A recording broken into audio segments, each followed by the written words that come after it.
Assalamualaikum warahmatullahi wabarakatuh. Selamat sore ya buat teman-teman semuanya, khususnya yang selalu menantikan video-video terbaru, updatean terbaru dari channel Solusi Utang.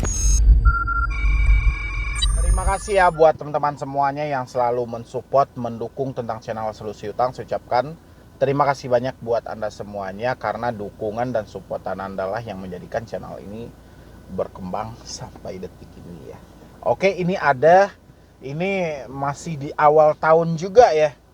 EasyCash malah melakukan penipuan terhadap si debetur ya. Kita bacain dulu nanti baru sama-sama kita tanggapi, karena di sini juga sudah jelas ya pertanyaan dia lakukan peminjaman, habis itu membalikan dananya, habis itu tagihan tetap ada ya, samalah dengan konsep-konsep waktu di 2021 juga kan banyak dengan hal-hal yang seperti ini ya. Dan kita mau bahas sama-sama, kita berikan tanggapan dari teman-teman bagaimana, tanggapan dari saya bagaimana, dan bagaimana seharusnya tentang EasyCash ini, dan bagaimana buat kedepannya dari teman-teman semuanya yang juga mengalami dengan kasus-kasus.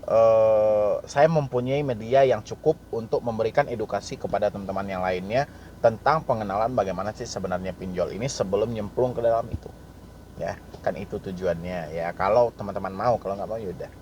Oke, di sini ada yang bernama Chandra Cash ya, kasih di sini ya. Halo, selamat siang Bang. Tadi saya kan minjam di EasyCash, terus udah di ACC dan cair uangnya 900.000. Tiba-tiba ada yang nelpon katanya dari pihak EasyCash. Terus katanya lagi gangguan, jadi harus dikembalikan uangnya. Awalnya saya nggak mau, tapi dia melampirkan semua identitas saya dengan benar. Jadi saya percaya dan dia suruh kembalikan uangnya. Dan saya mengembalikan uangnya terus. Terus saya cek di APK-nya kok masih ada tagihan. Dan saya baru sadar kalau saya ditipu. Pertanyaan saya, kok bisa data saya dia tahu Bang? Terus solusinya gimana Bang? Kan saya nggak make uangnya, apa harus saya bayar? Tolong dibantu Bang. Oke ya. Habis itu saya bilang di sini itu penipuan. Oke, dia baru percaya. Di sini saya minta juga bukti balikin dananya mana dan atas nama siapa. Dia juga udah ngirimin ya. Itu saya juga munculin semua chatnya. Oke. Ini dari EasyCash ya, via telepon. Ya, yang jadi pertanyaannya dari mana mereka mendapatkan data ini? Sementara dia baru minjam di EasyCash dan langsung di ACC. Habis itu masuk nih telepon. Ya. Kalau kata-kata orang-orang kan itu biasanya melalui email. Ini enggak melalui email. Melalui telepon. Ya, setelah dana cair. Setelah data. Habis itu si debeturnya, saya nggak percaya kalau Anda dari EasyCash. Dan akhirnya si penipu yang mengatasnamakan EasyCash ini mengirimkan data yang valid. Berarti ada hubungan dong antara EasyCash dan orang penipu ini. Kalau enggak, mereka dapatin data dari mana? Ya, dan ini perlu dibenahi ulang. Dan kalau dari EasyCash kasus-kasus seperti ini sudah sering banget. Bukan EasyCash saja, Shopee juga sering, Kredipo juga sering, Akulaku juga sering ya.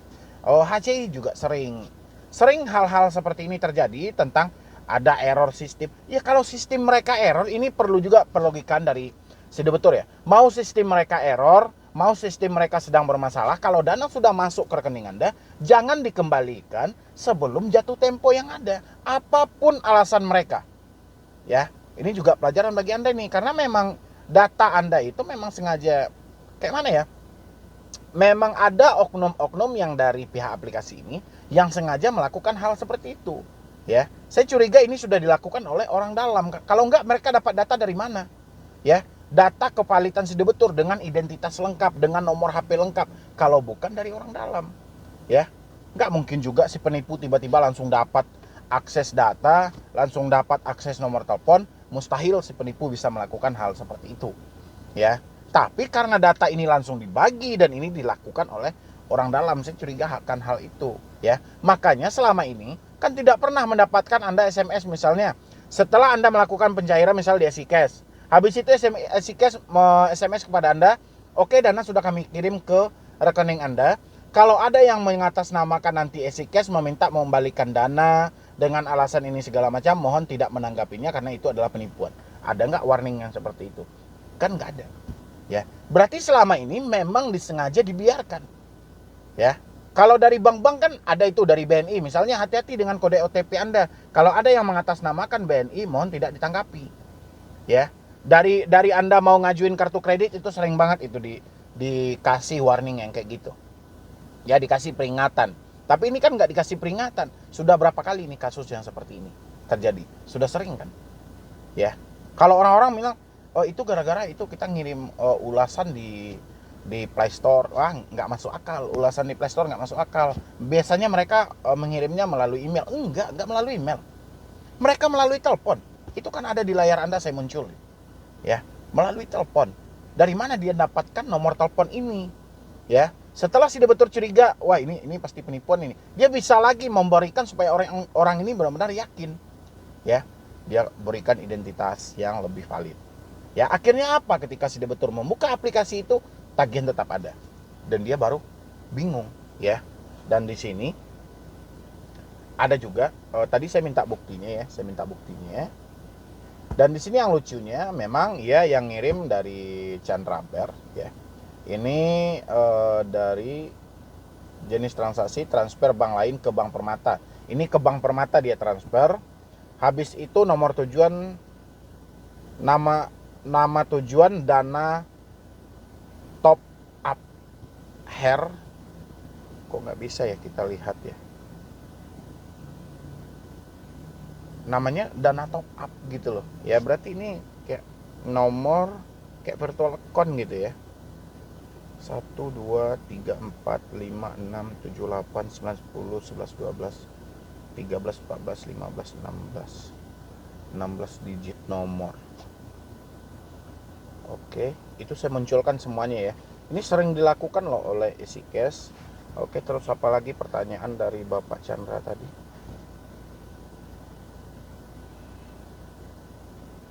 Oh, ini dia melalui SMS. Ini melalui SMS nih. Kan? Ini nampak ya, melalui SMS. Saya munculin aja lah di situ ya. Pelanggan EasyCash yang terhormat, untuk dana yang sudah cair atau masuk ke rekening Anda tersebut, harap jangan Anda gunakan terlebih dahulu dikarenakan saat ini aplikasi sedang dalam gangguan, error atau gangguan sistem. Jadi harap untuk dana tersebut Anda kembalikan dulu ke rekening perusahaan EasyCash, dan untuk dana yang harus Anda kembalikan hanya sesuai nominal yang Anda terima saja.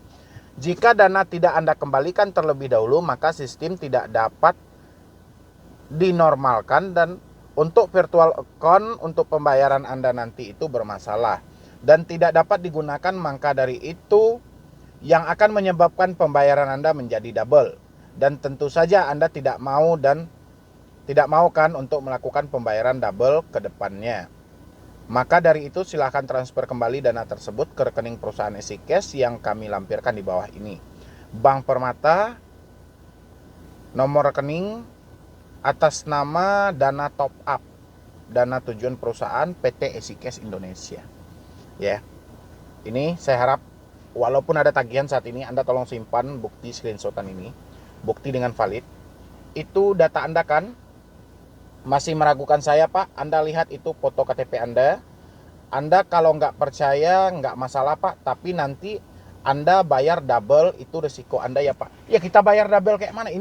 Inilah salah satu logika penting di dalam ini. Ya kita bayar double kayak mana? Kita minjam 900 ya. Kalau memang berbunga 200.000 ya kita bayarnya 1.200.000. Nggak ada orang bodoh yang mau bayar 2.400.000. Ya. Jadi di sini logika Anda penting nih. Jadi mau Anda orang pintar, orang hebat, kalau logika Anda nggak jalan, Anda bisa masuk dalam modus penipuan yang mereka lakukan. Ya, jadi mau Anda sarjana apa kek, mau sejarna apa kek, kalau logika Anda nggak jalan dalam hal ini, Anda nyemplung ke dalam bisnis penipuannya seperti ini gitu loh. Ya, salah satunya dari Bapak ini.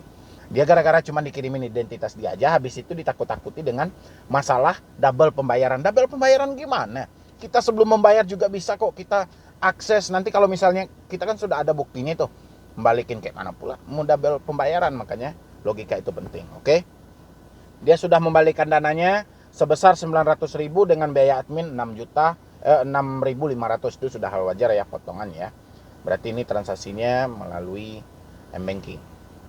Oke, Dipastikan setelah dana dikembali, Anda langsung kami hapus dan Anda langsung menerima notifikasi bahwa tagihan Anda sudah hilang di dalam aplikasi. Dan kami pastikan juga Anda bisa pengajuan ulang dan kami proses ACC atau pencairan kembali setelah kami normalkan sistem di aplikasi untuk prosesnya. Tidak lama, hanya memakan waktu 10 menit dan sudah normal selesai. Harap dipoto bukti transfernya di sini jika sudah melakukan pengembalian dana tersebut. Oke. Saya munculkan semuanya sama Anda ya di situ ya. Dan dia munculkan ini, saya Fahrudin dari aplikasi EasyCash Pak, mohon direspon. Oke, udah masuk Pak. Oke, ternyata di dalam aplikasinya masih ada tagihan, kan lucu itu ya. Ini data Anda kan masih meragukan saya Pak. Anda lihat itu foto KTP Anda semuanya. Oke. Dan saya nggak ngerti lah ya, ini ada ID-card. ID-card kalau memang Anda yang melakukan, ID-card ini memang atas nama Anda, ya, Bapak yang ada di EasyCash, saya nggak tahu, saya munculin aja di sini. Kalau bukan ini Anda yang melakukan, nanti Anda boleh konfirmasi kepada si debitur, ya, bahwa itu bukan Anda yang melakukan. Ya, karena di sini tagihannya tidak hilang sama sekali dan perlu diperbaiki dari sistem EasyCash sendiri. Ini sudah menjadi hal yang sangat merugikan baik dari EasyCash sendiri maupun dari si debitur. Ya, mungkin dari saya cuma itu aja. Kalau untuk si debiturnya nggak usah dibayar lagi. Nggak usah dibayar lagi, simpan bukti Anda dengan baik-baik. Nanti suatu saat kalau dipermasalahkan oleh EasyCash, Anda bisa mengirimkan bukti-bukti semuanya, lampiran semuanya. Ya, kita nggak usah bayar lagi kan. Itu sudah jelas, itu dilakukan penipuan.